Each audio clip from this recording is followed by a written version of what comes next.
Medic! I think a lot of that really comes from Dean, where, you need to tell people, you love them, and you walk out the door, our job's we're not cops, but our job's getting to the point where it's a little dangerous out there, more than it's been in years past. Make sure people know. Make sure people know when they're doing a good job. Tell them what you think. Personally, I always wanted to hear more of good job from somebody that I was working beside, right, or with, or somebody that was sharing the same dirt with me, right, or whatever. It's always meant more to have that person say good job than ever one of them. Right. And I think it's, again, because it's personal. Right. When the doc says good job on that trauma, that's just very validating. Right. Like, it's like, awesome. I did do the right thing. Someone above me said I did the right thing. It's not the right thing. When my coworker, my partner says, like, dude, that was awesome. Like, they're looking up to you. Hey, show me how to do that. Like, I never saw anybody do that with the IO before. How did you do that so fast? Like, no one ever taught me. Let me show you. So you pass it on, and down the road they're going to do the same thing, and that's what has always excited me. I think it's probably what led me back to EMS education. I loved being a training officer, and I still. When I work now, part timer. I'm not gonna say I do it on purpose, but I really do look for shifts that I don't have a student, because I do want to just have time with my friends and hang out and run Fun calls. time. Yeah, I want to run calls. I want to be beat down for 12 hours. I want to run. I want to just have patient contacts. When I know damn well that if I had a student, I'm probably going to give them some shit about being a student. Right. But when we get airway call and be like, you're up, Right. because I used to say when I was full time, I got 20 years to do tubes. Just what's one more? Right. In the back of my mind, I'm like, man, I hope you miss that fucking Right. tube, because I really want to get in that Right. mouth, man. I'll give you a chance, but you get two. You're gonna get two. And that's just the education side. That's the educator in me, because I want you to do well. I want you to have fun. I want you to have a good time. I want you to definitely go back to them and say, that guy Chris was awesome, and they're going to be like, really? Are we talking did about he the same tell you guy? to say that? How much money did he pass on that information? I'll tell you when you did a good job. Never had a problem with that. There's plenty of people that have brought up, row with you, row with Davis, row with all those guys. Look at them now. Look at this. Look at a lot of them now. They're either. I'm seeing it now. I used to talk to. See Jenny and Kirsten coming back. They were in my first medic class. They're coming back. They're adjuncts now. They're going to come back. They're going to come back and pass Crazy, it on. man. 6 years, man. 6 years. Crazy. You get that 6-year medic. They feel like they're at the top of their game. They're like, what's next? I was like, maybe try education. And they're like, yeah, let's try that out. So It's funny you mentioned people. I know we were talking about it earlier, but just the changes now that I see in people, that students that have rode with me, and then they just change. This job changes people. It changes them. then that's Some good and some bad, man. Some good. And dude, I get that, and I guess that's really coming up. That's a big thing right now. And 2 of our faculty just went to fast team training for peer support, and we took that emotional trauma life support course last month, which was eye opening. I thought it was pretty cool. It dealt with evaluate the responder for suicide, mental health issues, and then the other half of it was response to grief, like for the families and us, which was kind of maybe a little lost on us, because we do the notifications and we stay on scene until they transport to the funeral home, which again, I've never dealt with that. But the responder support side, that's the hot button issue. Obviously, coming. There's going to be. That's the next thing. I think if you're gonna, you have the operation side, you got EMS POCUS, and we're doing blood in the field, and on the wellness side, you've got the suicide prevention and risk management, and it's definitely a real thing. And it is, and I'm that's I don't even know how to deal with that with myself. But you said it a couple of minutes ago. You said, recently things have bothered me that haven't bothered me in the past. Yeah. My typical guy answer to you is, because you're old. You're getting old. Right. And but we know. But some of it is, and some of it's weird. And I could listen. Some of it's just weird that it's turned around. That some of the stuff that's turned around and bothered me, and I felt weak as shit for letting stuff bother me, because I've been taught since I was a kid, you know, these guys that came around, these Border Patrol agents that were hard and lived a fast-paced, dangerous life on the border. Right. You know, they didn't let shit fucking bother them. At least that you know. Right. Yeah. Right. And that's the thing. I think it's You never it's looked so for it. it's so hidden. Yeah. We keep it so hidden and so in depth. You know, we lived in Arizona, way down deep in the desert of Arizona, and aliens would cross the border, and the week sometimes got left. It was a 40-mile walk from the border to the interstate, and so my dad and his partners and everything, they covered that 40 miles walk, and they went and found these people, and sometimes they found them, you know, down in the desert, and I just remember my dad wrote a poem one time. And it's funny when the Border Patrol agents, when they tell stories now, when I'm around and my dad gets together with his retirees, they always start the story with, "I think the statute of limitations is up on this," so they'll talk about it. I can give you the whole story. But the poem basically ended with "ashes to ashes, dust to dust, one more tonk who won't bug us," and tonk was a euphemism used by the Border Patrol because that's the sound their head makes when you hit them with a flashlight. Which is something I remember in a conversation rounding the corner at Old Fork Shoals Road going toward Belmont Station. When you kept saying that word, I was like, What is a tonk? I was so stupid. I was like, what does that word mean? And you told me, and I was like, oh, The sound I see. Yeah, the sound their head makes when you hit them with a mag light. That is horrible. Yeah, it's horrible. And I think statute of limitations up on that. Right. Yeah, and that hardness, that ashes to ashes, dust to dust, this shit doesn't bother. Yeah. And I never really saw it. And then as I've gotten older and sat around or took some driving trips with my dad out to camp in Big Bend National Park in Texas and stuff with him and another retired Border Patrol agent, I'm their fucking driver is what I am. But they don't want to drive, and I just drive them out there. And for my pay, I get tacos and some really good stories. I'm gonna say it sounds like a Yeah, decent it's trade-off a to fucking me. decent trip, man. And to hear the stuff now that bothered them then. Yeah. And I'm like, wait. That's not what you looked like at the table playing poker in the morning. Y'all were hard. And then I'm like, so I felt really weak. And I was like, man, why does this shit bother me? And it was shit that was affecting my entire life. I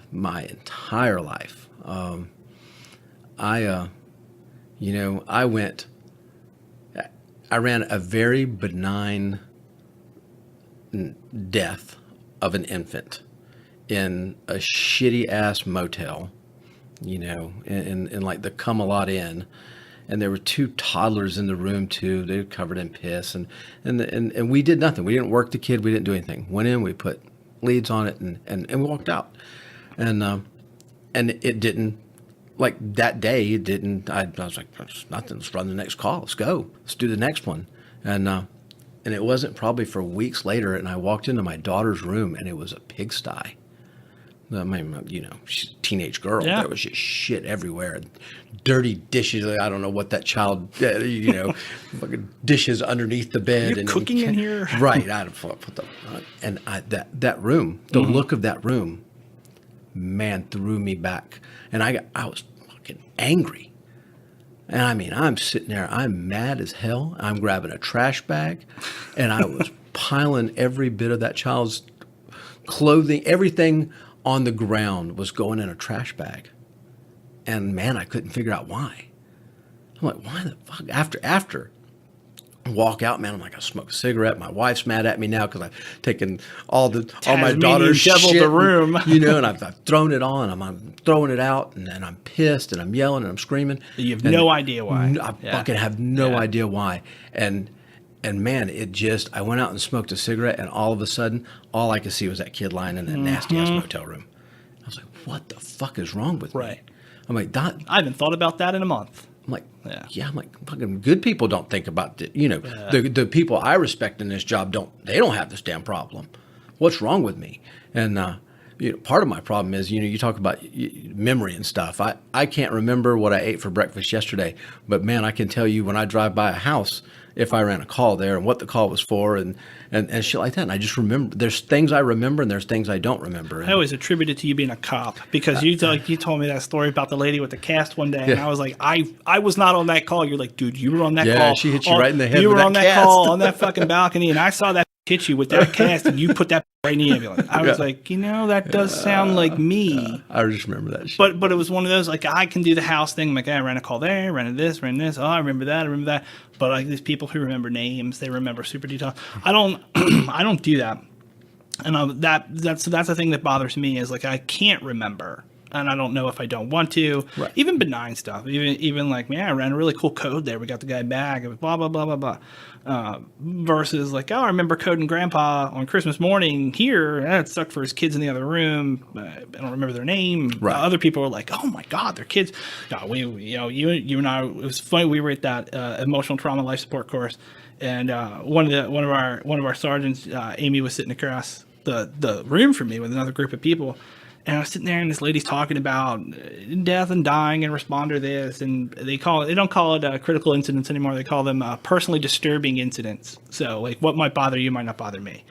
And I was like, I think Amy was on that bank job with us. And we were on a break, and I was like, hey, were you on that bank job? She's like, oh my God, I was just thinking of that. I was like, he's bringing all up these damn memories. Right. I'm looking at my watch. I was like, holy shit, that's next week. I was like, This will be fun. This will be a week of not being able to sleep good because that's a weird thing with me is dates. Right. I can tell you like June 30th, 2001, a horrible car wreck up and for years. And it's only been the last 4 or 5 years that the dates passed. And I've been like, oh, it's July.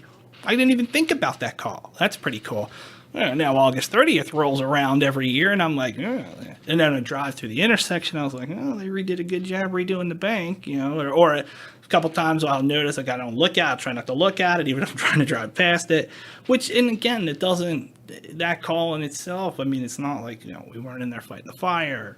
We weren't there for the recovery, but it was just that whole the news coverage with it. Yeah, it was everything about that. That call in particular, and the fact that I really remember 2 things. I remember coming up the road and seeing the smoke, and I remember because I looked at it and I was like, "This is working job." Yeah, and I was like, and I remember looking, I was like, "Well, it was like a Sunday morning," and I was like, "Fuck, dude, what has to be going on?" Street corner posting Sunday morning. Yeah, and I was like, "Damn it, this is not the way to start the shift."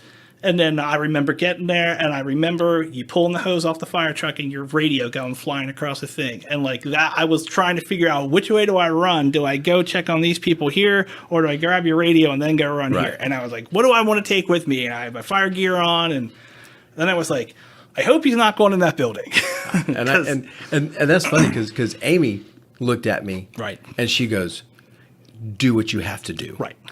And I just remember walking to the back of that bank building. I was like, oh, the door's open, and there was there's a deputy in there, and he's starting to go in. Yeah. And I'm like, move back, buddy. Right. I used to be a fireman. Right. Move back. And I remember crawling down that hallway, and like, man, just wanting it. I'm like, just wanting to make it just a little bit further before I had to take that deep breath. And man, I took a damn breath, and I was like, holy shit, I gotta go. We gotta go. And I backed out, and I tried to go in again, and I thought, and I'm looking at the fire, and I'm like, it's nothing.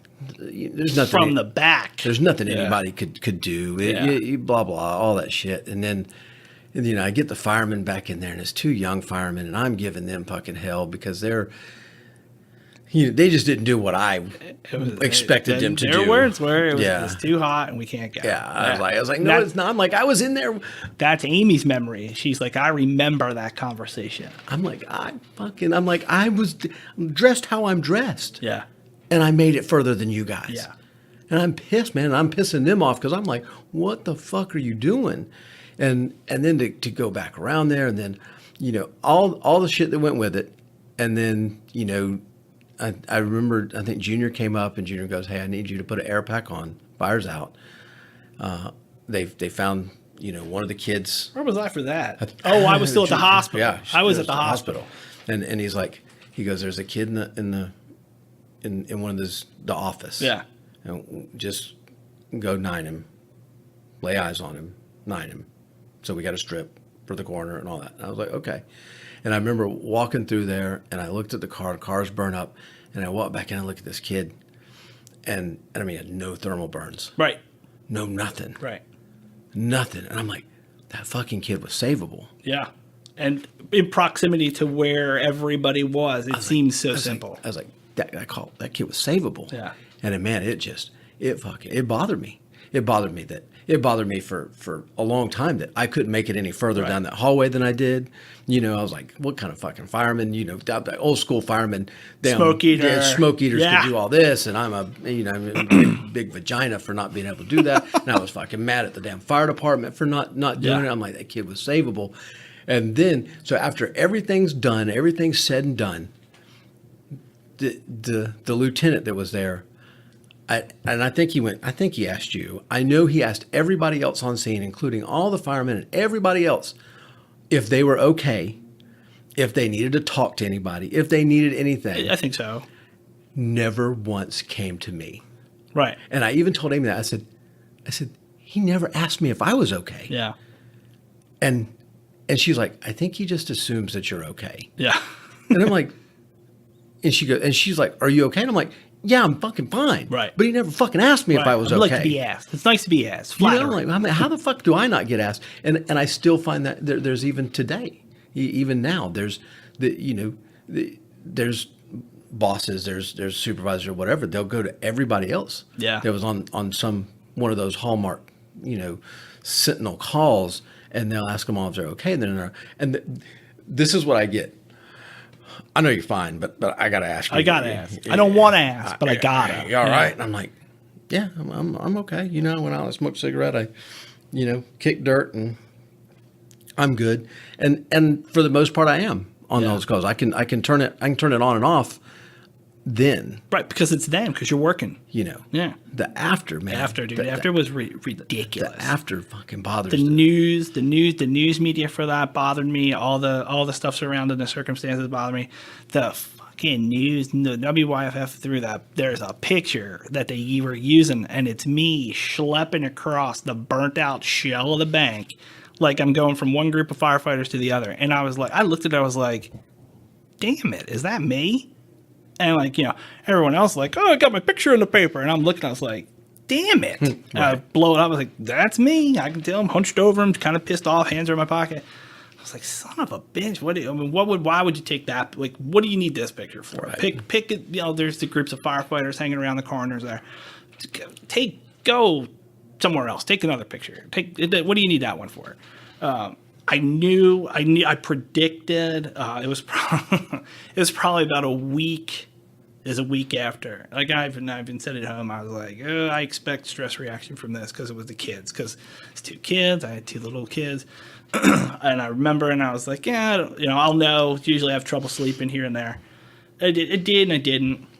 I don't have nightmares. I don't have flashbacks or anything like that. I was just pissed off. The picture pissed me off, the circumstances. And then one night I woke up, middle of the night, cold sweat, whole 9 yards, just awake. And I could smell smoke. I knew it. I knew what it was. And it didn't matter. 45 minutes. For inside and outside, I had my duty light. I walk outside. I'm checking everything, looking at the eaves and overhangs. I'm like, the air conditioner caught fire or whatever. The exchanger caught fire. But I'm looking for smoke coming out of the eaves and overhangs. And I walked around the house. I smelled every outlet. It didn't smell electrical. I smelled every outlet. I felt it. 45 minutes just roaming around in the damn dark. And I was like, all right, you knew it would happen, stupid. Why are you letting it bother you? And it would always come back to that fucking picture and, stupid circumstances. Stupid shit. And it comes, that's the funny part is that just things would come back. Things would bother me. Things I didn't know bothered me. Yeah. Would bother me. And I went to my family doctor. And I'm talking to him, and I went in there to talk to him about depression. Yeah, I was fucking, I was like, I don't know what to do. I'm working night shift. I'm literally going to my family doctor, going, I work night shift. my marriage is rapidly circling a drain. I drink too much. I smoke. I'm out of shape. I eat like shit. And I'm like, I don't know. And he's like, well, is that all that's bothering you? And, is there something else? And I'm like, what the fuck do you mean? What Is there else do something you else? need? I mean, let's start here. I'm like, Jesus, Doc. And he sits down and he goes, what else? Yeah, what else is it? And I'm like, I don't know and I'm literally getting pissed at the guy. I'm like, what else? And I'm like, what the fuck do you mean, what else? What else? What more do you need? Yeah. And he goes, nah. He goes, there's more. And I lost it. Man, sitting in a doctor's office, I cried like a fucking baby. And I cried like a baby over work shit. Yeah. Over shit that I was like, I am way too tough for this to ever bother me. And he goes, there it is. Yeah. He goes, there it is. I'd be like, thanks, dick. And I was like, what the fuck was that about? And he's like, listen, I'm gonna write this number down. You call this. Yeah, give him a call. You call these people. Yeah. You go in. You talk. And I did. I started. And that's been, that's probably been, I don't know, a year and a half, 2 years ago. But I went and saw a counselor, and it was good for when I needed it. And I can tell you somebody else that's been really good as far as directing me and everything. The Rush chairman himself, Christopher Cobb, is an amazing human being. Yeah. One of the coolest guys you ever know. And if you're ever in Baltimore, he is one hell of a tour guide. He's got cool dogs and shit. Man, he'll still text me. He'll message me almost every other week, whatever. How are you? Yep. I'm good. And he goes, no. How are you? How are things? But so I started seeing this counselor, and he was good for a while, man. And I was like, I'm talking about this shit, and I don't want nobody to fucking know. I literally would walk into this place because it was over over off like Washington, and like near Pettigrew and all those places. And the legal district. Yes, the legal district, and then there's always ambulances driving up and down Washington, all that shit. I'm literally like looking over your shoulder. I'm like a freaking perv going into an adult bookstore. I've got a trench coat on with a fedora down, and glasses. I'm like, nobody can see me walk in here. They'll know what this building is. Yeah. They'll know what's in here. And then I don't want anybody to know that this shit bothers me. And I went like that for a while, and I talked about that with the counselor. Why don't you want anybody to know? And he's like, you might be surprised at who else. And the number is phenomenal. Yeah, in this area. Yeah, so I did it, and I stopped going. I just that ran its course, and I stopped going because I got pissed off again. I got other things going on, and so then I recently kind of started back because shit was creeping up. The anger shit was creeping up. The same person or a different person? I went to a different person, and she's been fucking phenomenal, just phenomenal, and then I put it on Facebook one day about being in counseling. I was like, I was probably, on about, I don't know, my third cocktail of the morning, and now I hear she's awesome. And I got a little loose lipped, and I start going off because every now and then my game ball shit, I kind of end it with some personal stuff. I try not to get too personal because I want it to be about other people. But every now and then I start getting a little personal with some shit that's going on, and I so I start talking about shit. Next thing you know, on the game ball post, I'm like, oh fuck, Clardy's going to counseling, and I'm like, and I sent it, and I was like, I woke up the next morning, that afternoon after I posted, and I was like, holy shit. Yeah, oops. I just told everybody that I'm a daggum vagina that I go to counseling. Yeah. And I'm like, damn. I went the opposite when I read it. I was like, well, shit. Clardy just made it fucking cool to go to counseling. God damn it. I didn't think about it that way. Oh, I did because this has been an ongoing thing where, and a bunch of people, where the thing that bothers me right now is that I don't think I'm bothered enough by certain things. I did an IST a couple years back. It was for resilience, which is a big deal. I think resilience in EMS and the military is a very big deal, and we share a lot of common ground between us and some specific military groups. And on both, on the way we do our job and the way it affects us when we get ready to retire. But I was like, man, there's a great meme, and it's Philip Fry from what do you call it, Futurama, and it says, I can't tell if I'm really well adjusted and things don't bother me, or I'm a psychopath. Right. And that was the thing for my presentation, and I'm like, that's it, man. You know, that's maybe that is me. Maybe why don't things bother me like they should? Or when I say about my memory, I can remember where I were on calls. I ran a horrible peds arrest one day. I was on not really horrible peds arrest because I thought we were doing pretty well, but I screwed up. I responded as a sole provider on the QRV, and I went to the house, and the crew had already moved to the ambulance. They were waiting on me so I could help in the back and they could drive to the hospital. I hit the house, knock on the door, nobody. I open the door. I'm like, hey, paramedics. I'm like, where's everybody at? And this little kid comes around the corner, and he just looked at me. He said, is my brother going to be okay? And I was like, I don't know. Where is he? And he points to the ambulance. I was like, okay, I'll go check. And I can remember him saying that. I'll never forget him saying it. I can't remember what he looks like.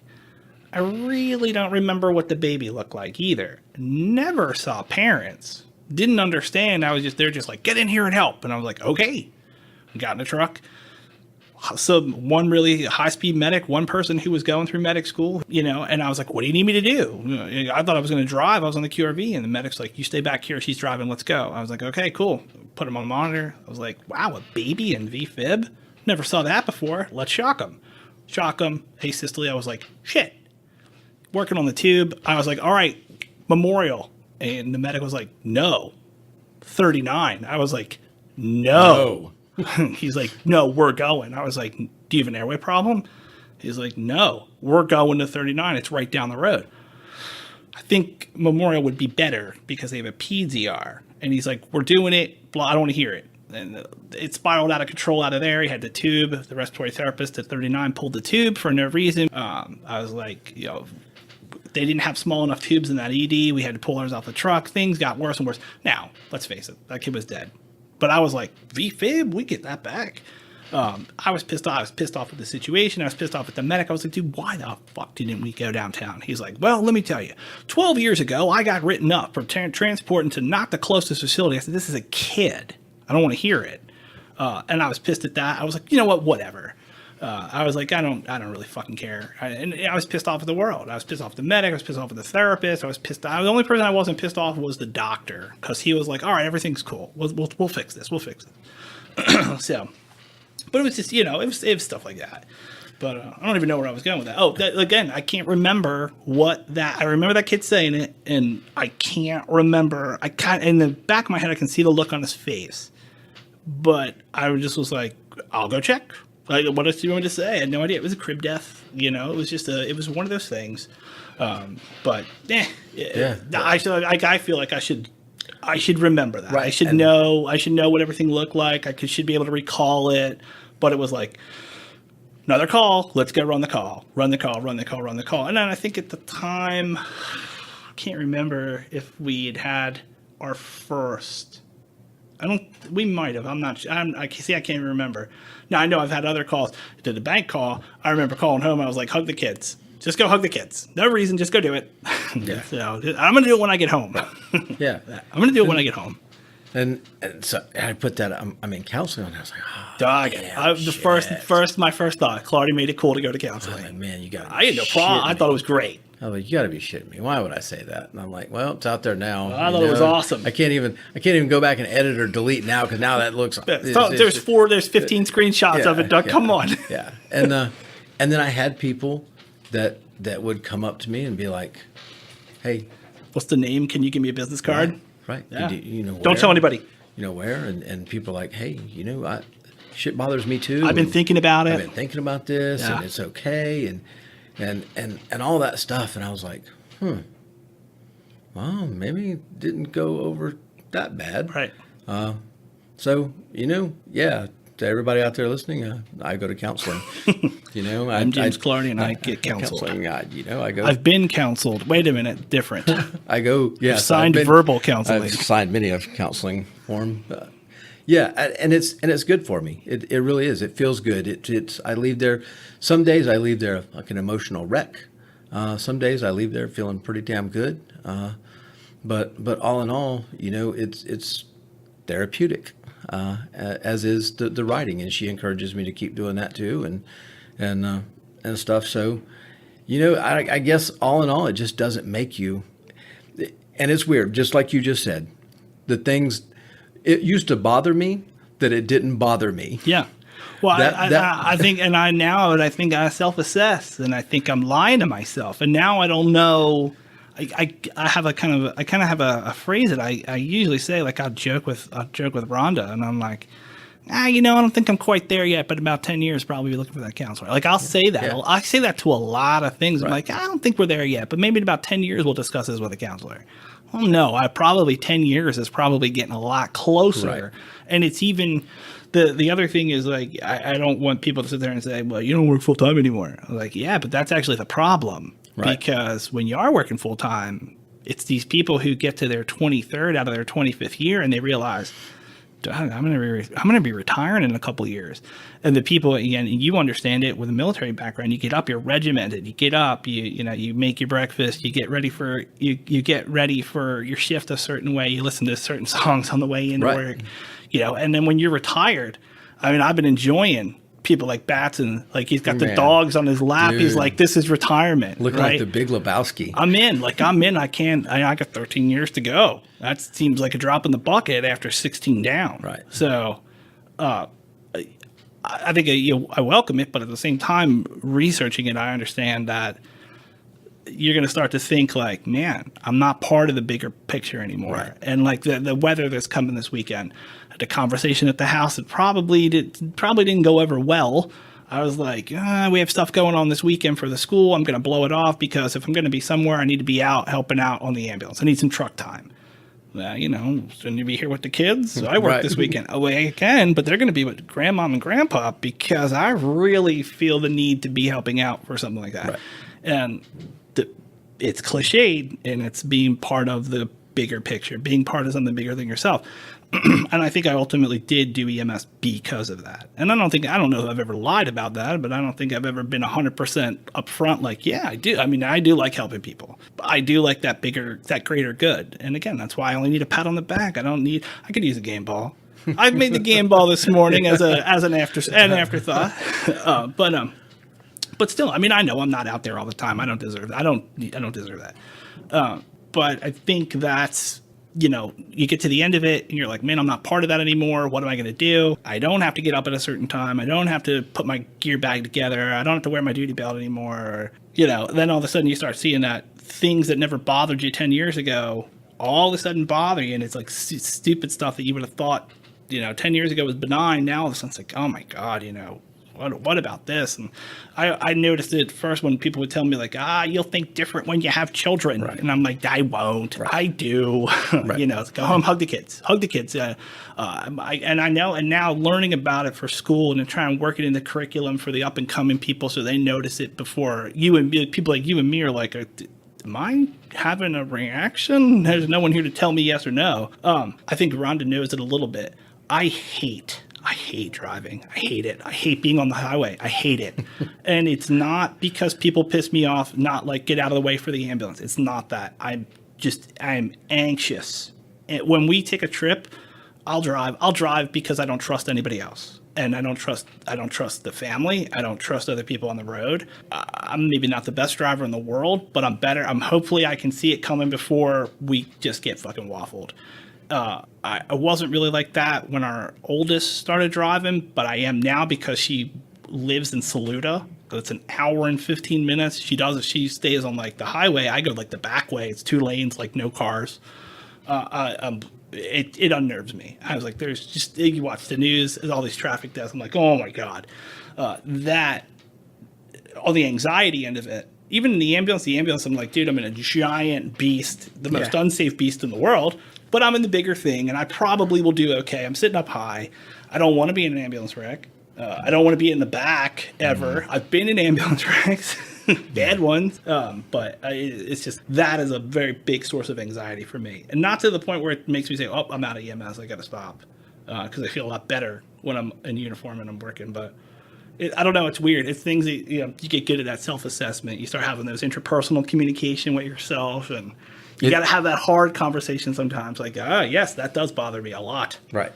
And it is weird to think, like, I'm jealous of people that have hobbies and and can do other shit with their hands and stuff. This Right. is why I did this a year ago, because I was at home. I was unhinged when I left the admin job.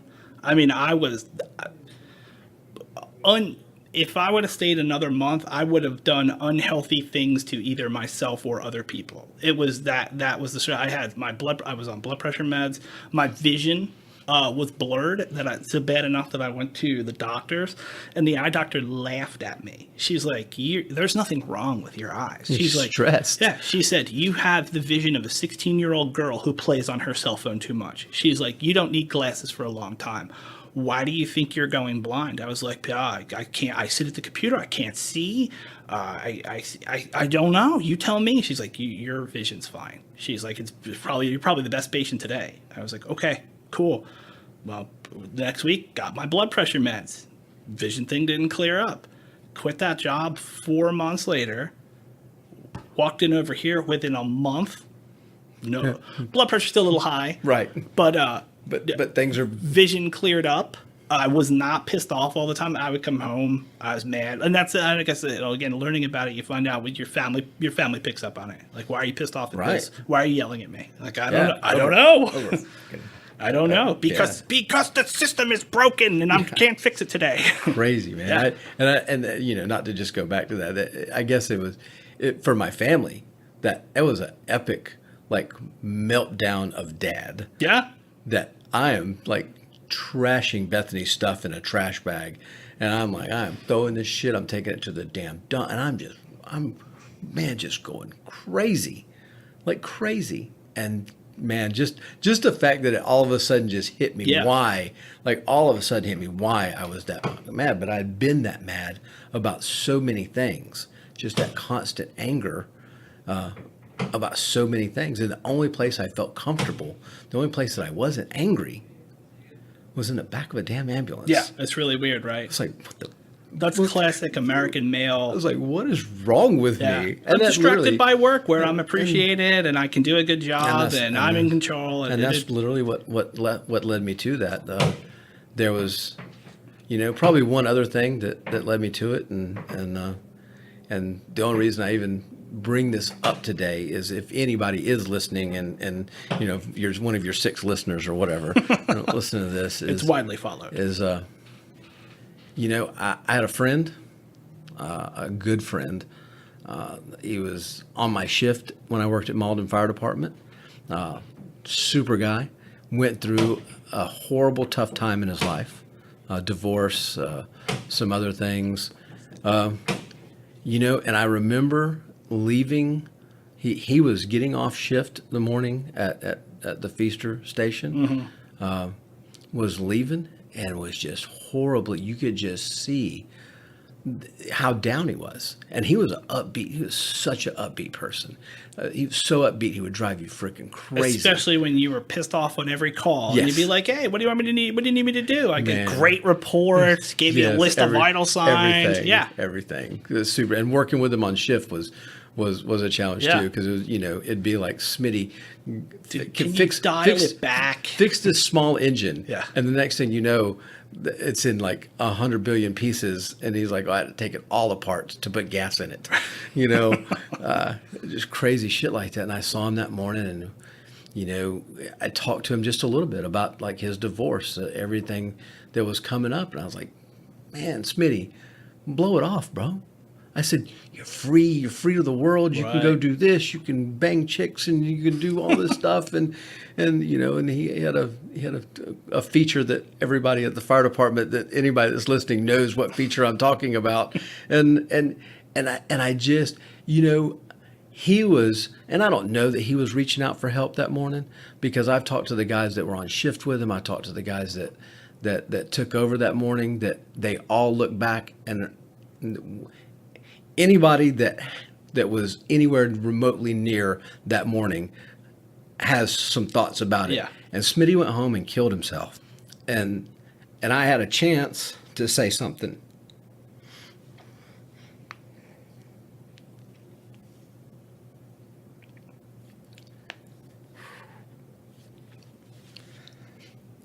And I didn't.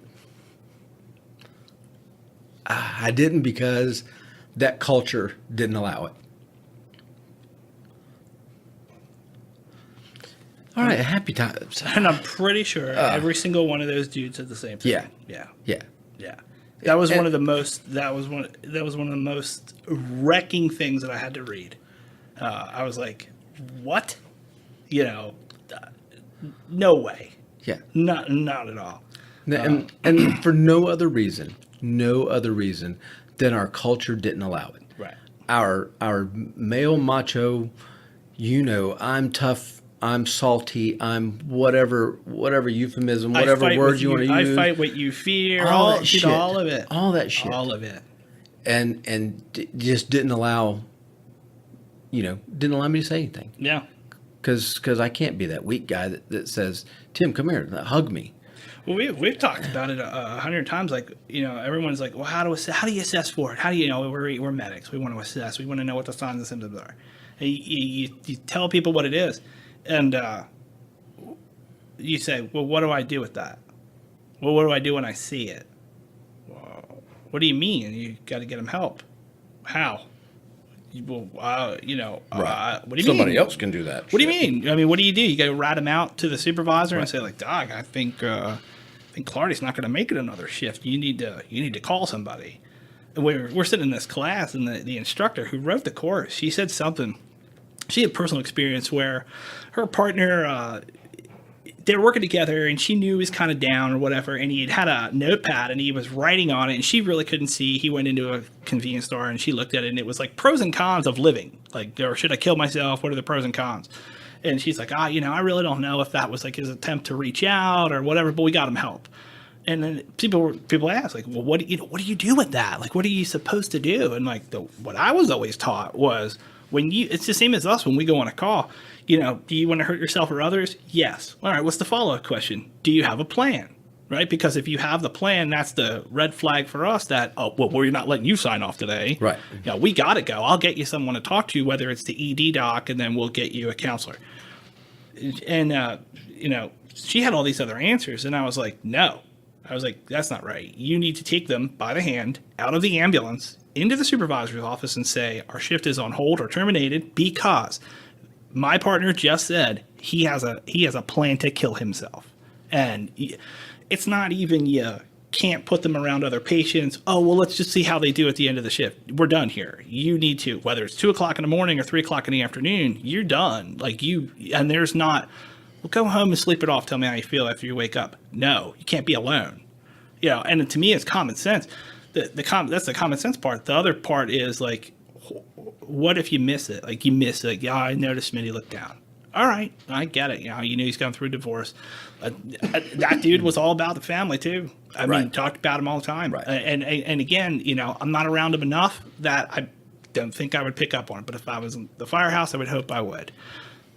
There's plenty. There's so many people. Hatcher has a really good story about one of his coworkers back in, I think, Virginia. It's a horrible story. But I mean, it was just one of those where the guy kind of made light of it for months and months and months.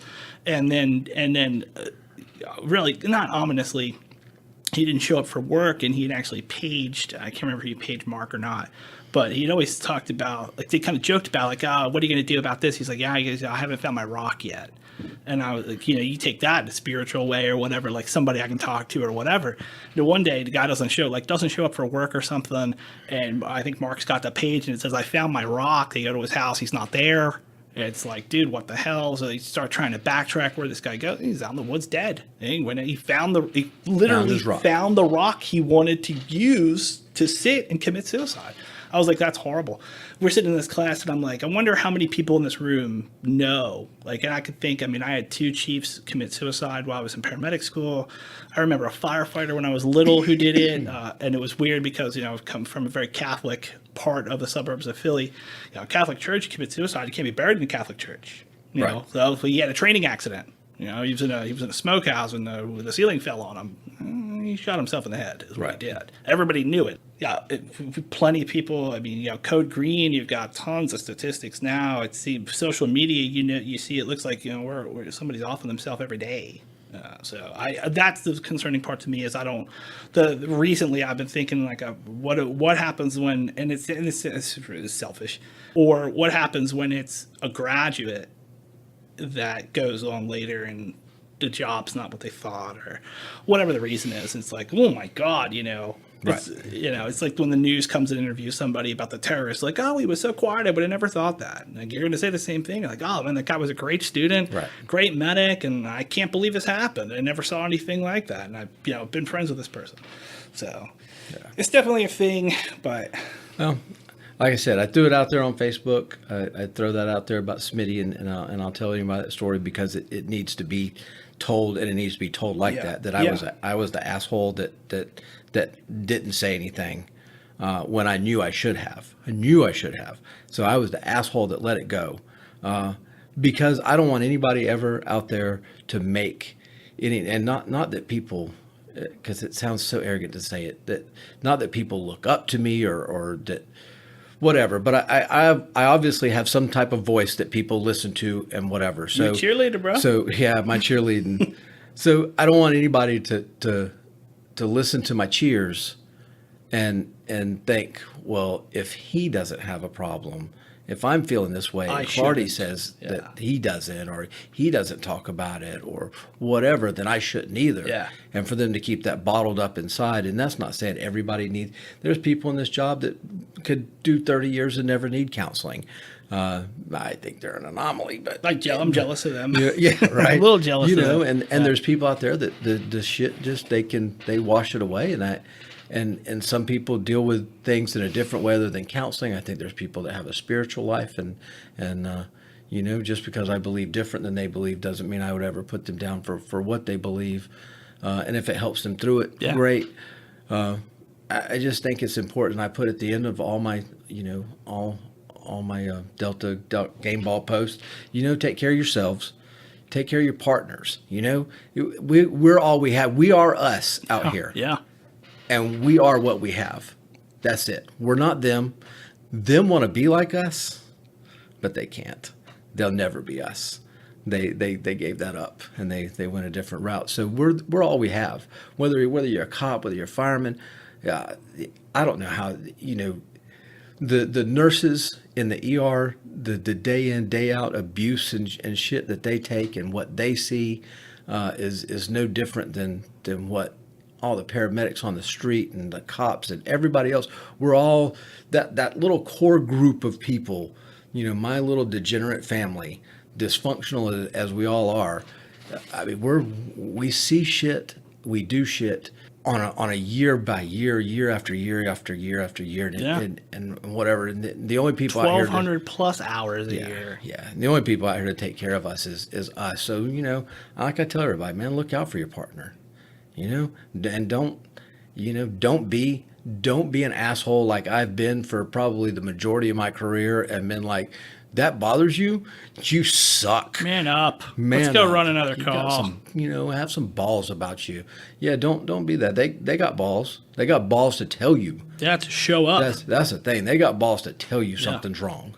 I mean, that's testicular fortitude right there. To be in this line of work, to do this job, to be a cop, to be a fireman, to be whatever you are in this little game that we all play, and to say, you know what, I didn't sleep good last night, and that call bothered me, and I just need to get it out and talk about it, and whatever that comes of that, that takes balls. That's some nuts to do that shit. So, that's my wish for everybody at the end of all my posts is just to take care of themselves and take care of their partners and stuff, and because we're all we got. We are, brother, and I think it's a good place to stop it. You're coming back. I had a lot more on my notes. You are the man. Thank you. Thanks.